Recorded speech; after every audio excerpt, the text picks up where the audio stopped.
Tingin ni Lot ang kanyang mga mata at natanaw niya ang buong kapatagan ng Jordan na bawang patubigan na magaling na magkabila kumpasa sa sur. Bago giniba ng Panginoon ang Sodoma at Gomora ay gaya ng halamanan ng Panginoon, gaya ng lupain ng Egipto. Kaya't pinili ni Lot sa kanya ang buong kapatagan ng Jordan at si Lot ay naglakbay sa silangan at sila'y kapwa naghiwalay. Tumahan si Abraham sa lupain ng Kanaan at si Lot ay tumahan sa mga bayan ng kapatagan at inilipat ang kanyang tulda hanggang sa Sodoma. Ang mga tao nga sa Sodoma ay masasama at makasalanan sa harap ng Panginoon. At sinabi ng Panginoon kay Abraham, pagkatapos ay magkaiwalay si Lot sa kanya, itingin mo ngayon ang iyong mga mata at tumanaw ka mula sa dagong iyong kinalagyan, sa dagong hilagaan, at sa dagong timugan, at sa dagong silangan, at sa dagong kanluran. Sapagkat ang buong lupain iyong natatanaw ay ibibigay ko sa iyo at sa iyong binhi magpakailanman. At gawin kong parang alabog ng lupa ang iyong binhi na anupat kung mabibilang ng sinuman ang alabog ng lupa ay mabibilang na rin ang iyong binhi. Magtibig ka, lakarin mo ang lupain at ang hinaba-haba at niluwang-luwang niyan, sapagkat ibinigay ko sa inyo. At binuhat ni Abraham ang kanyang tulda at yumaon at tumahan sa mga punong insina ni Mamre na nasa Hebron, at siya'y magtayo roon ng dambana sa Panginoon. Yumuko tayo mga kapatid, hallelujah. Amang ka na sa langit, ugad, hallelujah, purihin ka, nakilay ka, ugad, hallelujah, sa mga oras nito, Ama. Muli na rin ang iyong lingkod, ugad, hallelujah, upang magbahagi ng iyong salita, ugad. Anointing, ugad, hallelujah. Nawa ang iyong kapangyarihan, ang iyong biyaya lamang, ugad, hallelujah, makikita sa mga oras na ito, Ama. Hindi ang iyong lingkod, ugad, hallelujah. Kaya purihin ka, Ama, hallelujah. Maraming salamat muli, Ama. Hallelujah sa mga oras na ito, ugad, hallelujah. Nawa sa bawat isa, ugad, ay maging pagpapala itong ibahagi po na iyong lingkod, ugad, hallelujah. Bless din mo, ugad, ang bawat isa, ugad, hallelujah. Kayo po ang patuloy na manahan sa bawat isa, ugad, hallelujah. Patuloy niyo po ibo sa iyong banal na espiritu, ugad, sa mga oras na ito, ugad, hallelujah. Upang ang bawat salita, ugad, ay babahagi na iyong lingkod, ugad, hallelujah, ay makikita nila, ugad, hallelujah. Kunin ka dakilay kama, hallelujah, wala kaming ibang itatas, ugad, hallelujah, sa buhay na ito, kundi ikaw lang, ugad, hallelujah. Dalangin ko nga rin po ang hallelujah, gawain, ugad, hallelujah, sa Lord sa Garay, sa kanilang anniversary, ugad, hallelujah. Patuloy po kayo magpala sa kanila, ugad, hallelujah. Ang bawat isa, lalo ng aming mahal na pastor, ugad. Bigyan niyo po pa sila, ang hallelujah, ng kalakasan, kalusugan, upang makapagpatuloy sa pag-evangelize sa iyong mga salita, ugad, hallelujah. Kaya sa mga oras ito, Ama, asahan namin, ugad, hallelujah, ang iyong presensya, ugad, hallelujah, na ibubuhos niyo po sa luwain ito, ugad, hallelujah. Purihin ka, dakilain ka, sa pangalan ni Jesus. Amen. Amen. Makaupo tayo mga kapatid. Hallelujah. Walang matulog mga kapatid, ha? Sarap na tulog na yun. Ako nga, kanina, ikatok pa ako eh. Kuya, tapos maaga mga kapatid. Hallelujah. Pinamagatan ko itong mga kapatid. Hallelujah. Are you a people of God? Anak ba tayo ng Diyos mga kapatid? Yeah. Dapat mga kapatid. Hallelujah. Sabi ko nga mga kapatid, itong hallelujah. Itong salita ng Panginoon mga kapatid, hallelujah. Ako ito po niya mga kapatid. Napakaganda ito mga kapatid, hallelujah. Sabi ko nga minsan, lagi natin narinig sa pulpito mga kapatid. Pero kung panay i-refresh natin mga kapatid, hallelujah, alam natin ang pagpapala na tumula talaga sa Diyos. Amen po mga kapatid, hallelujah. Pero pagkat muna natin ang Panginoon mga kapatid, hallelujah. There is a blessing for those who follow Jesus. Hallelujah. Sabi ko nga, hallelujah. Sa buhay na ito mga kapatid, there are many times mga kapatid, na mayroon ka talagang opportunity mga kapatid, hallelujah, na pagpalain ka ng Diyos. Hallelujah. Sabi ko nga mga kapatid, kung gusto mong pagpalain ng Diyos mga kapatid, hallelujah, serve the Lord with all your heart, mind, and soul. Sikreto. Hallelujah. Pero dito mga kapatid, hallelujah, sa buhay mo ni Abraham mga kapatid,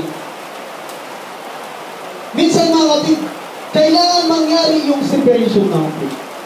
Kailangan mangyari, hallelujah, Ang separation mga kapatid, hallelujah, sa trabaho, sa pamilya mga kapatid, hallelujah, ibig sa buhay natin mga kapatid. Minsan nangyayari yun mga kapatid, hallelujah, para tayo matuto o para tayo umunad sa buhay natin. Niwala ba kayo mga kapatid? Kaya minsan, pansinin niyo mga kapatid, ang mag-asawa mga kapatid, o bago pala mag-asawa mga kapatid, bakit ang iniisip ka agad ng magulang, uy, tutoy, mag-asawa ka na. Gumawa ka na ng bahay mo. Minsan lagi pinaalala sa magulang natin na habang bago ka mag-asawa, dapat may plano ka sa buhay. It means mountain, separation. You want to separate to your family, mga kapatid, in times, mga kapatid, na dati ang panahon. Hallelujah. Minsan sa trabaho, mga kapatid, kailangan mo rin humiwalay, mga kapatid. Hallelujah. Kami man, mga kapatid, ganun din. Humiwalay kami. Bakit ba, kapatid? Para kung mag-expand po, mga kapatid, ang nasa isip mo, mga kapatid, naggulo mo, mga kapatid. Hallelujah. Minsan sa pamilya, mga kapatid, pag nag-aaway kayong palagi, mga kapatid, hallelujah. Minsan ang bawat isa, o minsan mga kapatid, nakakapag-isip ka, ano kaya kung hihiwalay ako sa pamilya ito? Dahil ang gulo nyo. Naisip ba yun natin, mga kapatid? Minsan pag nag-aaway-aaway sa bahay, minsan naisip natin, lalo na sa may mga trabaho, lalo na sa may mga kakayahan, minsan nag-iisip, mga kapatid, binata, hallelujah, nag-iisip minsan, pag magulo ang bahay, hiwalay siguro ako. Gulo niya, kaya mo naman isa. Pero sino bang may karapatan, mga kapatid, hallelujah, ang humiwalay sa magulang? Hallelujah. Ba't ikaw ang nag-asawa? Pero pagka binata ka pa, mga kapatid, hallelujah, panindigan mo yung mga kapatid, at tutulong ka sa iyo. Then ang pagpapala, mga kapatid, ay nagmumula ka sa iyo. Hallelujah. Di ka pagpalain ng Diyos, yun ang mundo mo, mga kapatid, hallelujah. Sa isang binata, mga kapatid, na nasa magulang pa, mga kapatid, na kadipindi, ang mundo mo, mga kapatid, hindi ka pagpalain kung hindi mo pagpalain ng magulang ka. Amen. Pero pala natin ang Panginoon natin. Pero sa buhay nito, mga kapatid, ni Abraham, mga kapatid, mayaman na siya, mga kapatid. Nalala niyo ba yun? Hallelujah. Sa verse 1, mga kapatid, kung babasahin natin, kung ano ay sa ano, hallelujah. Basahin natin, mga kapatid, para malaman natin na siya na talaga mayaman na talaga siya, mga kapatid, sa buhay niya. Hallelujah. Sabi niya dito, mga kapatid, sa 13, mga kapatid, verse 1, mga kapatid, at umahon sa timugan si Abraham mula sa Ehipto, siya at ang kanyang asawa at ang lahat ng kanyang tinatangkilik, at si Lot na kanyang kasama. At si Abraham ay totoong mayaman sa hayop, sa bidak, at sa buto. Ina-emphasize dito, mga kapatid, na si Lot talaga, mga kapatid, nagpasimula pa lang, mga kapatid, hindi pa siya pinangakuha ng Panginoon, mayaman na siya. Ibig ba, mga kapatid? Hallelujah. Pero bakit, mga kapatid? Hallelujah. Bakit gusto niya pa rin sundin ang pagpalain siya ng Panginoon? Kaya bakit kailangan niya pa rin yung gawin, mga kapatid, samantalang mayaman na siya? Hallelujah. Bakit, mga kapatid? Hallelujah. Kaya niya ginawa yung natin. Dahil gusto pa niya pagpalain. Una sa lahat, kay Kristo. Hallelujah. Kung ang pagpapala mo sa buhay na ito, mga kapatid, without Jesus Christ, mga kapatid, you are nothing. Kung pagpapala ka, pinagpala ka ngayon, mga kapatid, pero hindi mo pinagpala ang Diyos. Hallelujah. Sabi ko sa inyo, mga kapatid, ang pagpapala, mga kapatid, hallelujah, may babaon ka sa lupa. Then, ang pungay na pagpapala, pag nakagis ka ba. Hallelujah. Palapakan natin ang Panginoon, mga kapatid. Hallelujah. Una, mga kapatid, hallelujah, separations for God's purpose. Hallelujah. Kung mamasahin natin, mga kapatid, ang 7-8, mga kapatid, hallelujah. Ang sabi niya dito, mga kapatid, at nagkaroon ng pagtatalo ang mga pastor ng hayop ni Abraham at ang mga pastor ng hayop ni Lot at ang kaniniyo at ang Perisyo ay nanirahan roon sa lupain. At sinabi ni Abraham kay Lot, ipinamamanhig ko sa iyong huwag magkaroon ng pagtatalo, ikaw at ako at ang mga pastor mo at ang mga pastor ko sapagkat tayo'y magkapatid. Hallelujah. Sinabi niya dito, mga kapatid, hallelujah, na dapat tayo, hindi tayo magtalo-talo.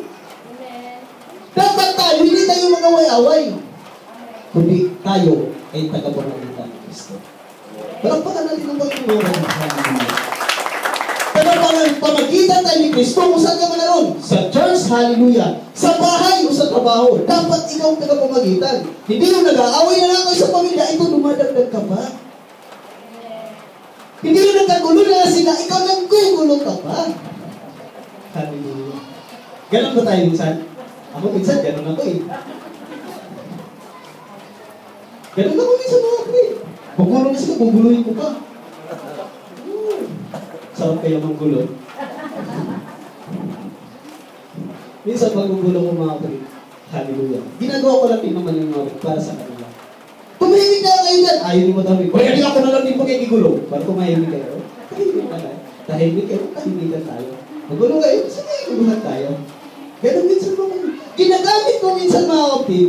Bilang isang mananampalataya mga kapatid, hindi yung nagugulo ka para sirain lalo sila. Nagugulo ka para sa pag-away nila, maging maayos na. Yun naman yung mga kapatid. Hallelujah. Kailangan mo talaga mga kapatid. Sabi ko nga, hallelujah. Sa isang mananampalataya mga kapatid, nandun talaga yung pinag-aralan namin ng Friday. Immature and mature. Kung nakita ba yung Friday. Sabi nila, hindi magkakasundo ang immature at mature. Sabi ng isang kapatid, hindi mo magkakasundo.